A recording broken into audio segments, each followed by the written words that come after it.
ముక్క కూర అనంగానే ముక్కు కోసుకునేంత పాయరం ఉన్నోళ్లకు ఒకటి తీయటి ముచ్చట, ఇంకోటి షేరు ముచ్చట చెప్తున్న ఆంధ్ర సర్కారు.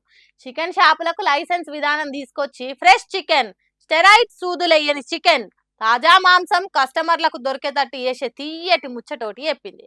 ఇక షేదు వార్త ఏంటిదంటే ఇవన్నీ వేస్తే కాసింత చికెన్ రేట్లు పెరిగే ఛాన్స్ ఉంటది కావచ్చు.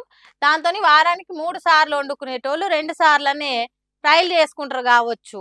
కొన్ని దిక్కులలో ఎవరు పడతారు చికెన్ షాపులు పెట్టి నిన్న మొన్నటి చికెన్ అమ్ముడు చేసుకుంటున్నారు కదా.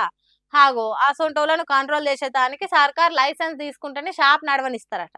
దాంతో ఏ కోళ్ళ ఫారం నుంచి ఎన్ని కోళ్ళు ఏ షాపుకు పోతున్నాయి, ఎంత అమ్మకం జరుగుతున్నది, తొందరగా కోళ్ళు పెరిగేటందుకు అడ్డమైన సూదులు వేసే ఫారాలు ఎవరు నడుపుతున్నారు, వాళ్ళ మీద ఎసొంటి చర్యలు తీసుకోవాలనే రూల్స్ చేస్తున్నారట. ముక్కు కాడ పెట్టుకున్న వాసన వచ్చే ముక్క కూర అమ్మే షాపుల మీద కేసులు పెట్టుడు అంటే కోడిపిల్ల కాడ నుంచి కొట్టు దాటేదాకా మొత్తం సర్కార్ కంట్రోల్ ఉండేటట్టు చేస్తున్నారట. అట్లనే హోటళ్లకు ఎన్ని కోళ్ళు అమ్ముతున్నారు, ఎంత వండుతున్నారు, ఎంత నిల్వ చేస్తున్నారు, నిన్న మొన్నటిదేమన్నా వండుతున్నారా అనేది మొత్తం ట్రాక్ చేస్తారట. అది ఒక్కటే కాదు, కోళ్ళు పోసిన శతశదారాన్ని చేపలకు దాన తీరుగా వాడకుండా చర్యలు తీసుకుంటారట. మరి ఇవన్నీ వేస్తే సర్కార్కు పైకం కట్టాలి కదా చికెన్ షాప్ వాళ్ళు.